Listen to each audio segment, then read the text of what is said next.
Good morning, ladies and gentlemen. I'm delighted this morning to have one of my good friends from the East Coast, and his name is Elliott Ferguson. And alongside him is his right-hand woman, is Nicole, and I know both of them very well. And they represent Destination DC, the capital of the USA. And I'm sure there's lots to talk about. Elliott, let me start with you. Why DC? Why would anybody want to come to DC? It's just a big city, isn't it? Graham, it's more than a big city. First of all, hello. Thank you for the time with you. Always a pleasure. We love the UK market. We love our time there. I was there last week for Brand USA. And plus or minus a little rain never happens in the UK. It was a great experience. But to answer your question, I mean, I think that as we look at travel to the United States, let's face it, there are a lot of amazing destinations. When I talk about travel to other countries, notably when I think about, England, clearly London always is the primary place that visitors go. And then secondary locations would be Manchester, Bath, et cetera, et cetera. Uh, Coming to the United States, there are a lot of options. The thing that makes us a little different, of course, nonstop flights from the UK to Washington makes it easy. But there's no place in the United States that has more free things to see and do that are tied to things of interest that are tied to America's history, the world history, our monuments, our memorials, museums, the ease of getting around the city. It's a great location for a visitor to come, be it on a limited budget or not, and quite frankly, pack in a lot of amazing things. Be it sporting events, the world-class restaurants that we have. I know that lots of cities have some of the same attributes, but none of these cities have 16 free museums, including the Smithsonian Zoo, and of course, the monuments and memorials for individuals to be able to take advantage of. So, in my opinion, that's why if you're coming to the United States, Washington should be a part of your itinerary. I think if you're a knowledge-seeking tourist, I've always found, which I, as an individual, am, DC is one of the best to go, given the direct flights and given the amount of, of different costs of hotels and the free museums. It's just a fantastic place. And Graham, you're right. You hit the nail on the head in terms of, and especially in the UK, as we look at the different types of visitors that travel, knowledge seekers, adventure seekers. We now have protest tourism that we focus on in Washington, D.C. You're really going to, and Washington is that city that was laid out by the French, 1791. So you see a lot of European influences, 180 embassies here, and of course, the amazing amount of history that is tied not only to the experience in the museums, but the city as a whole.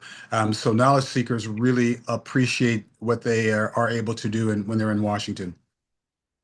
Um, 2026 is going to be a big year for the USA for tourism, one would hope, especially if you're in charge of a destination like Washington, D.C. Um, are you planning to do anything particularly special because of the 250th anniversary, and also FIFA World Cup is going to be a big impact as well, I think. Yeah, it's a big year for us, and there are other things that are happening in the city. I'll start with FIFA World Cup. Um, no, Washington is not hosting an actual game, but Washington is within close proximity to New York City and to Philadelphia. So as we're listening to what consumers are saying, specifically the cost of rooms in Philadelphia, cost of rooms in New York.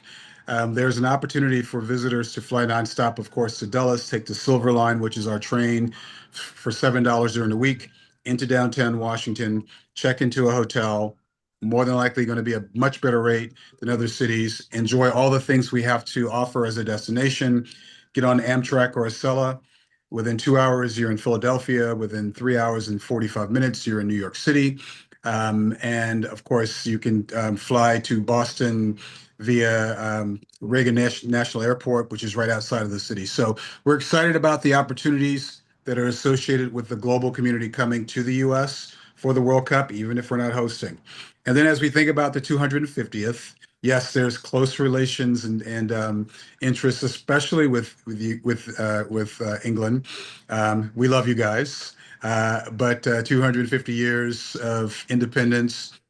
We're celebrating it. The federal government has their component that's associated with celebrating it. Usually, it's just the 4th of July, but next year it'll start in January with events and activities, and will continue on throughout the rest of the year. So there's a federal experience that's being planned, and then there's a local experience, whereas we're talking about how America's founding creation 250 years ago. By the way, Washington didn't exist. We didn't come along until 1791 versus 1776, but we now have all of the assets associated with the founding of with the creation of the United States, the Declaration of Independence, for the Black community, the Magna Carta, and the list goes on and on in terms of the experiences that individuals will be able to enjoy by coming to Washington as a destination. By the way, next year is the 50th anniversary of the Air and Space Museum, 10th anniversary of the African American Museum of History and Culture. We have the new Milken Institute is just open. National Geographic is opening a new museum here in the city. The list goes on and on in terms of things that are happening. Hirshhorn Museum just finished or will be finishing their sculpture garden next year in the city. And Dulles International, our airport, the new expansion will be near complete, if not complete. Well, they'll start it next year. So we're really excited about the $580 million that's being tied to expanding the airport. So lots of activities, lots of things happening next year for individuals to come and enjoy. The other thing is the traditional events, National Cherry Blossom Festival, Passport DC, Jazz Festival, they're all going to tie their programming to celebrating the America's 250th anniversary as well. Um, will I be safe in DC if I come? Graham, how many times have you been to Washington? Probably getting on towards 50. Okay, so you're a newbie. You haven't been here a lot. Okay. How safe have you felt in Washington when you were here? Totally, Okay. totally. I think that's the point. We are, with the 534 members of Congress that come into our city, create laws, um, the, occupant of the White House, which we respect. Things are happening in the city. Things are being said about the city that are not 100% accurate. One would be safety. We're an urban environment. We have urban environment related issues like many major cities do. But the interesting thing, as your listeners and readers and hearers have been um, hearing what was said about Washington, National Guard in the city. I live in the city. I feel very safe. Visitors have been coming at first when the hyperbole was out and the concerns were being stated about Washington as a destination. We got a lot of calls because we still have an 800 number. We have a lot of conventions. We're a major convention city.